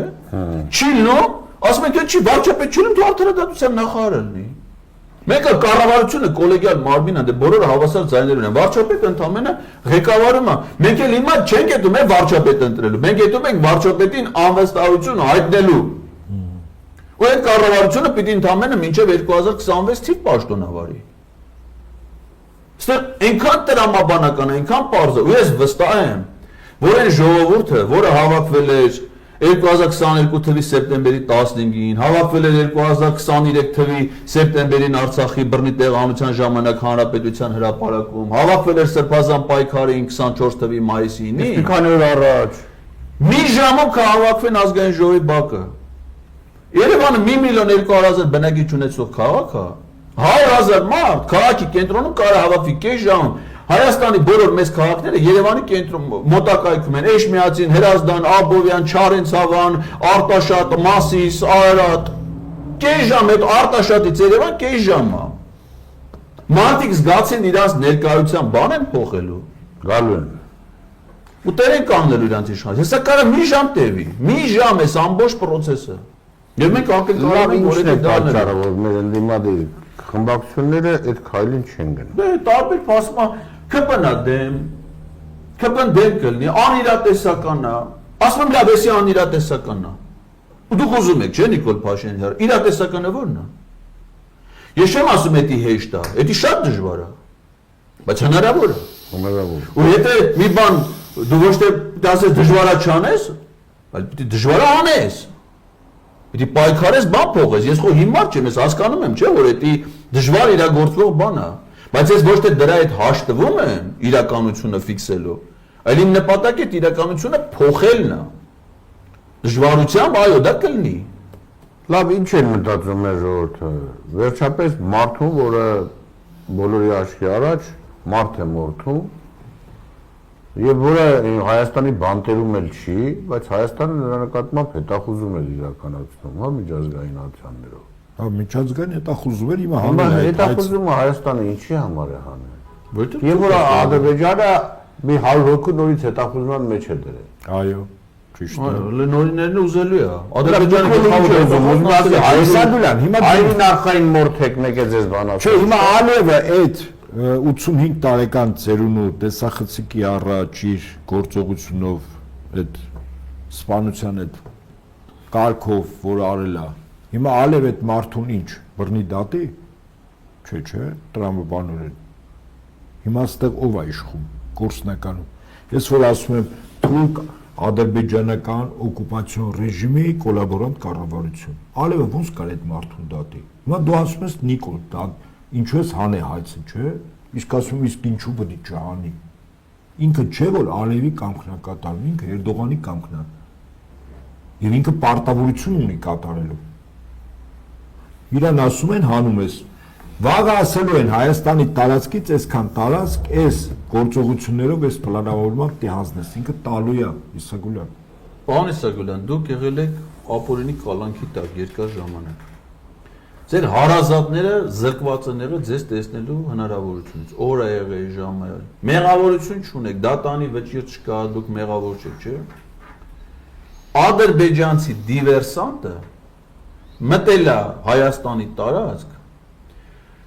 Քաջարանում սպանել է մասնավոր պահնորդական ընկերության պահնորդին։ Ճիշտ է։ Հայաստանի դատարանի կողմից դատապարտվել է ցմահ ազատազրկման, ու այդ մարդու մարդասպանին, որի մեղքը ապացուցված է դատանի վճիռը կա, վերջնական ուժի մեջ մտած, Դուժող կողմը կա, զոհ կա։ առանց դատարանի երկրորդ որոշման, առանց արդարացման, առանց հանրապետության նախագահի հրամանագրի ներում շնորհով ոչ մի երկրորդ իրավական ակտը չկա թղթի վրա գրած։ Չեղարկում է առաջինը։ Բանտից հանել են, նստացրել են գազելը, ճամփել են Ադրբեջան։ Հիմա ինքը ազատության մեջ։ Արմեն Աշոտյան հիմա ազատության մեջ չի։ Տնային կալանքում իրանց տունը սարքել են բանտ, իրան նստացրել են իրանց տունը բանտա։ Ադրբեջանցի մարդասպանը, որին հային սպանել է Հայաստանի տեղ, որ այդ պատերազմի ժամանակ չէ, որ ասես մարտական գործողություններով սպանել է, խաղաղ պայմաններում մտել է, գնաց է պահնորդին սպանել, գնաց է մտել զոհված զինծառայողի տուն, այն նույն տունը, որտեղ մի քանի օր առաջ Աննա Հակոբյանն է մտել, վիդեո է հրապարակի, ասել է սիրելի ժողովուրդ, ես հիմա Հայաստանում եմ, ստե արուն եմ թափել սրան, սաղարուն ենք դի թափեն, այս հենց Մարդու իրավունքների պաշտպան Անահիտ Մանասյանը, որ նոր էր ընտրվել, իր առաջի այցելությունն եղել է Կապան, գնացել է դրան այցելության։ Որ տեսնի ինչ պայմաններում է աղ։ Ասում է հետս էլ նաև մի հատ բժշկական ծառայության պատասխանատու էի տարի, որ ծանոթանա նրա բժշկական փաստաթղթերին։ Տենա առողջությունը տեղնա թե չէ, մասաժները ժամանակին են անում թե չէ, էլի դրա։ Սպա է, էլի։ Այս ամենը մենք մեր ներքին զայրույթը բարկությունը գալիս է, որ մենք փորձում ենք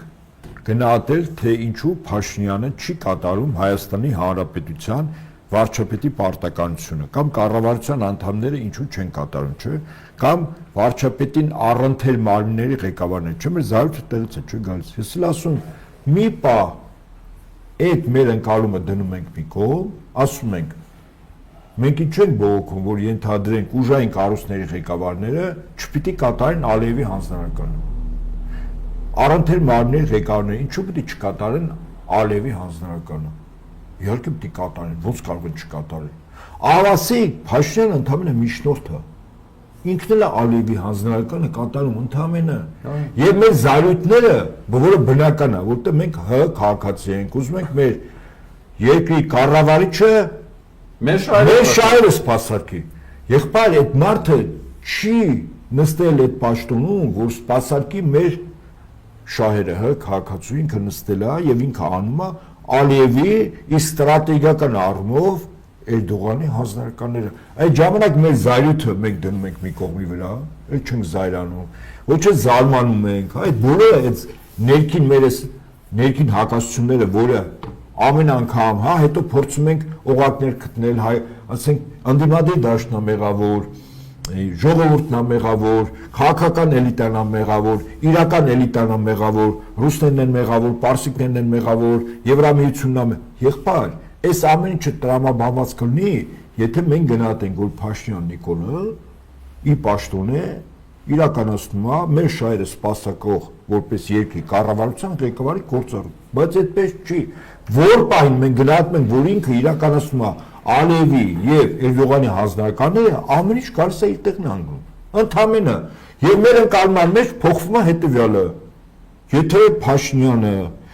իր իսկ ձեռամբ սարքած կառավարությունը դա թուրք ադրբեջանական օկուպացիոն ռեժիմի Հայաստանը ես նորից եմ ասում օկուպացված տարածք է, ուղղակի օկուպացիայի տարբեր ձևեր կան, չէ՞։ Օրինակ 1000 տարի առաջ, երբ որ երկիրը գրավում էին, պարտադիր գրավող երկրի զորքը մտնում էր այդտեղ, չէ՞։ 100 տարի առաջ էլ այդպես։ Բայց օրինակ անգլիացիները որոշեցին, որ Հնդկաստանը շատ մեծ է երբ որ իրենք Հնդկաստանը գրավել էին։ Երբ որ անընդհատ զորքեր էին պահում, որ այդ երկիրը թալանեն, ապստամբությունները ճնշեն, չէ՞։ Ինչ մտածեցին Ղազարյան։ Սարքեցին Անգլիայի բանկը առաջին անգամ։ Թալանը սկսեցին իրականացնել տեղի հնդիկների ձեռքով, բայց գործիքը Անգլիայի բանկն էր, բանկերով սկսեցին։ Հիմա նույն բանը, երբ որ գալիս ենք մեր իրականություն, այս մեր իրականությունը հետևյալն է, որ Ալևի, Էրդողանի, իսկ մի աշճան վերև Ռիչարդ Մուրի Բրիտանիայի մի վեց հատուկ ծառայության ղեկավար հանձնարարականները մարդը կատարում է ինքը դրա համար է ստեղ։ Հետաբար իրան պետք չի նայել որպես վարչապետ, վարչապետի պարտականություն կատարող անձ, վարչապետի աթոռը նստած ան, որ պայն ասում ես ինքը օկուպացիոն ռեժիմի ներկայացուցիչ, հա։ Գաուլայտերները գերմանացիները նշանակում են իրենց ազգությունից, չէ, բայց քաղաքապետ եւ գյուղապետ նշանակում են գրաված տարածքների բնակչությունից։ Գաուլայտերը նշանակում էր գերմանացի, բայց ասենք գյուղապետ, քաղաքապետ Ուկրաինայի տարածքում նշանակում են ուկրաինացի, Բելարուսների տարածքում նշանակում են բելարուս, չէ՞։ Բայց ժողովուրդը գնահատում է, չէ՞ որ այդ քաղաքապետն ու գյուղապետը ենթարկվում է գաուլայտերին, չէ՞։ Իսկ գաուլայտերը ենթարկվում է Հիտլերին։ Հիմա այս մարդը ենթարկվում է նրանց, մենք այս մարդուց պահանջում ենք մի բան, որը չի ենթարկվում ստեղի օրենքներին։ Չի սպասարկում մեր շահերը, ինքը ենթարկվում է նրանց ասածներն է անում։ Ուղղակի, եթե ինքը անի մեր երկրի շահերի հաշվին կտրուկ զիջումներ, ներքին ընդվզումը շատ արագ կլինի։ Եվ Ալիևի մնում է մի բան, այդ ընդվզումները ուրեմն բան անելու, հա, չեզոք հասնելու, Հայաստանի վրա հարձակում։ Իրենք մենք նման ենք այն գործին, որը ջրի մեջ է, կրակերպվում է, բայց շատ դանդաղ է։ Մենք չենք զգում։ Որ պահին կտրուկ քայլ արեց Փաշինյանը կտրուկ, ասենք ասում է Զանգեզուրի միջազգեստի տարածքով Ադրբեջանն է։ Ալիևը դա չէ ուզում։ Որ պահին Փաշինյանը, Ալիևը հիմա չի ասի Փաշինյանը, ասա այս տարածքը հիմա տալիս եմ Ադրբեջանին։ Նույն պահին ժողովուրդը ավելի կտրուկ քայլերի չէ կգնա, այդ են գործի Երման ջրի մեջ մցնելն է, միանգամից դուրս է թռնում։ Հիմա ասեն դանդաղ գնանում։ Մեզ ամենակարևորը գնահատման մեջ այս իրողությունն է, որ պայն մենք գնահատում ենք, ով է Փաշինյանը։ Հələ մյուսներին չեմ ասում, կառավարության անդամ, պատգամավոր եւ այլն։ Շարքային կոչումով ոստիկանն էլ է Ալիևի հանձնարարական կատարում։ Դու ինքը կատարում է իր վերադասի հրամանը։ Վերադասը ներքին գործերի նախարարի հրամանը, ներքին գործերի նախարարը Նիկոլի հրամանը, Նիկոլն է Ալիևի հրամանը։ Այսինքն շարքային ոստիկանը ինքը օկուպանտ է։ Ինքը չէ գիտակցում, որ ինքը օկուպանտ է։ Ոստիկանը մենք էլ չենք գիտակցում, որ ինքը օկուպանտ է։ Բայց մեր խնդիրը ոստիկանը օկուպանտը չի է։ Որովհետև ասեն գերմանացի զինվորներին, երբ որ Բելարուսի եւ Ուկրաինայի պարտիզանները սպանում էին, դրանից իրանց օկուպացիոն ռեժիմը չէր վերանում։ Իրանք դիմադրություն էին ցույց տալիս, որտեղ Ֆրանսիայում պարտիզանները սպանում էին գերմանացի կամ ֆրանսիացի ոստիկանին, դրանից օկուպացիոն ռեժիմը չէր վերանում, չէ՞ ընդունում եք։ Սա իրողություն է։ Հիմա մեր գնահատման մեջ մենք ունենք շատ մեծ սխալ։ Հիմա դուք օրինակ վերեցիք, պարոն Ղազարյան, պատգամավորների պահով։ Ես վստահաբար ասեմ, իրենք չեն գնահատում, որ Փաշինյանը Ալիևի եւ Նիկոլի, Ալիևի եւ Էրդողանի կամակատարն է։ Դες չեն գնահատում։ Իրենք գնահատում են այո վարչապետ, մի մասը ասում են տգետ է, մի մասը իր պարտականությունը շատ վատ է կատարում, մի մասը ծախված է, մի մասը կարող է հավաքագրված է, մի մասը գնահատում են, որ ինքը գլխավոր օլիգարխն է ուզում դառնալ, եղբայր, դες չի։ Մենք այս սխալ գնահատականով մեր ցանկացած ընդվզում, ապստամբություն, կեցվածք, սա դատապարտված է պարտության, որտեղ մեր գնահատականն է սխալ։ Իսկ հələ տես գնահատականը եթե ճիշտ լինի, պատկերացեք տեսականորեն մեր ժողովուրդը հավաքական առումով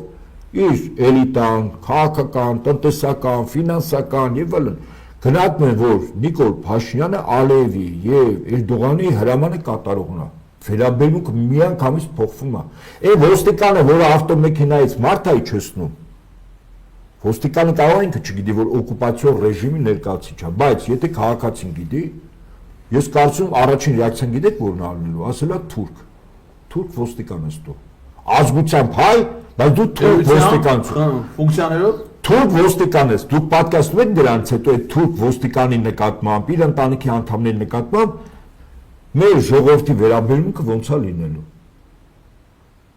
Այ որ պահին մեր ընկալումը փոխվեց, այդ ձեր ցանկացած առաջարկ ոչ թե դուք եք դիմելու, պարոն Ղազարյան, իրանք են խնդրել, ես ասեմ, պարոն Ղազարյան, դուք ես հրաշալի տիրապետում եք,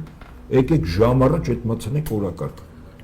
Որտեղ մենք ազատում ենք մեր երկրի օկուպացիոն ռեժիմից, օկուպացիոն ռեժիմի ղեկավարը կառավարության հրապարակում չի նստած, նստած է Բաքվում ու Անկարայում, իսկ ավելի վերև Լոնդոնում։ Փոխվեց ընկալումը, փոխվում է իրավիճակը։ Այսօր օրինակ լուր է տարածվել, ասում է ՀԱԱՑ-ն փակել է Արցախի պետական կառույցների պաշտոնական կայքերը։ Հիմա ես ուզում եմ իմանամ, այս ընթացքում, ասենք 2020 թվականի հուլիսին հաստատվել է ՀՀ ազգային անվտանգության ռազմավարություն։ Այո։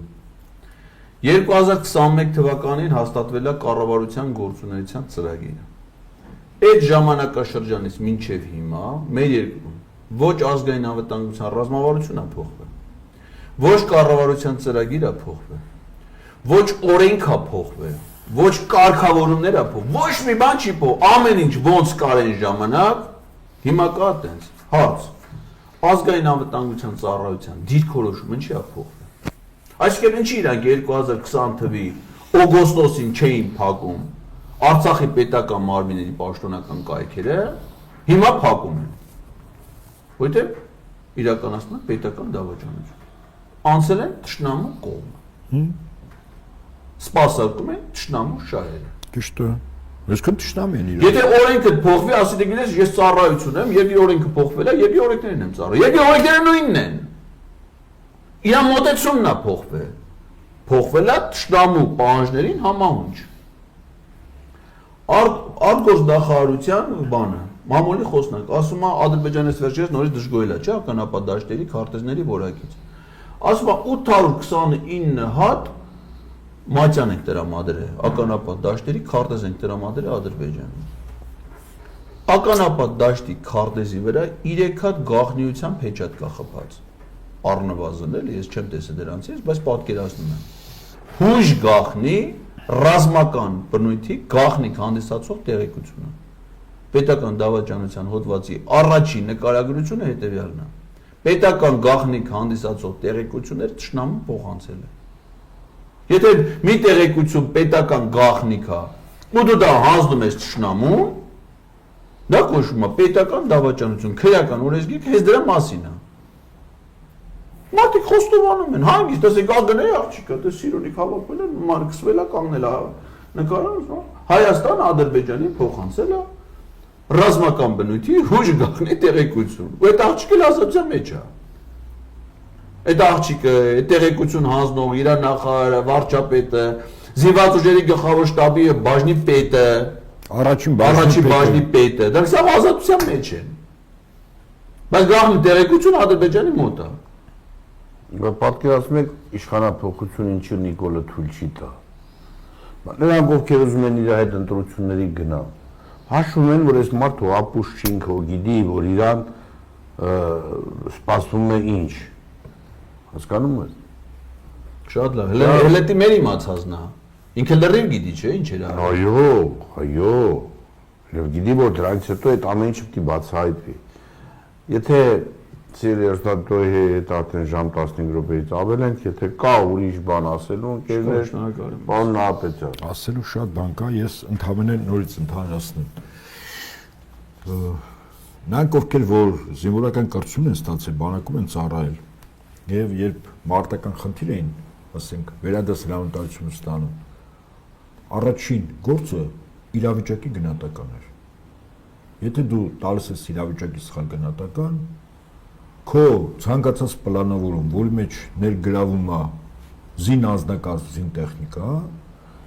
99% հավանականությամբ դատապարտվածա ցախողում է, մարտական խնդրի չկատարում է, որտեղ դու իրավիճակը ճիշտ չես գնահատել, հակառակորդի ուժերը ճիշտ չես գնահատել, իրենց զբաղեցած բնագծերը ճիշտ չես գնահատել, հա? Նրանց թաքուն մտքերը սխալ ես գնահատել, որտեղ սխալ հետախուզական տվյալներ ա եկել եւ այդպես շարունակ։ Այսինքն առաջին գործը իրավիճակի գնահատական։ Ես ասում եմ մեր բոլոր Հայաստանի Հանրապետության քաղաքացիների մտահոգ իրավիճակը ժամ առաջ փոխել ցանկացող մարդկանց բոլոր այս քայլերը դատապարտված են ձախողման, որովհետև իրավիճակը սխալ է գնահատվում։ Որ բան իրավիճակը գնահատվեց, դեռս չեմ ասում, որ դրանից հետո կլինի հաջողություն, բայց վստահաբար իրավիճակի ճիշտ գնահատականը երաշխիք է, որ դու սկսես գնահատել հակառակորդի ուժը, ուժեղ թույլ կողմերը, քո ուժեղ թույլ կողմերը, գնահատես թե դու ինչ կարող ես անել, ինչպես կարող ես անել, ունես այդ ռեսուրսը թե չունես, հա, ինչ դաշնակիցներ ունես ներսում եւ դրսում, հա, եւ այդպես շարունակ։ Բայց եթե դու իրավիճակը սխալ ես գնահատում, քո ցանկացած լավագույն ցանկությունը դատապարտված է ցախման։ Ահավասիկ մենք 44 օրից հետո, չէ, գոնե առաջին կարմիր գիծը հավաքական առումով, բան հասարակ կարծում եմ, դա էր։ Մենք մինչև հիմա ցախողում ենք։ Շատ թիրախներ ենք վերցրել որպես պարտությունների պատճառ։ Ես կարծում եմ պարտությունների պատճառը ամենակարևորը իրավիճակի սխալ գնահատականն է։ Որ պայն մենք գնահատեցինք թե Հայաստանում ով է իրական կառավարիչը, այն է Ալիև, Էրդողան, Ռիչարդ Մուր։ Մեր քայլերը ըստ այդմ ճիշտ կվերագնահատվի, ուժերը կվերագնահատվի, կարող է մենք ոչինչ էլ չպիտի անենք, որտեղ ռեսուրսները մեզ չի բավականացնում։ Այս պայն սկսում ես դաշնակիցներ չէ փնտրել եւ այդպես շարունակ։ Բավականացնում է հետո, սկսում ես իշխանափոխության գործընթաց Հայաստանում վերականգնել սահմանադրական կարգը, այն է ազատվել թուրք ադրբեջանական օկուպացիոն ռեժիմից։ Այդքան բավ, այսքանը։ Դե, սիրելի հեռուստատող, այսքանով մենք այսօր ավարտում ենք մեր եթերը, մնաք բարյավ, կհանդիպենք վաղ։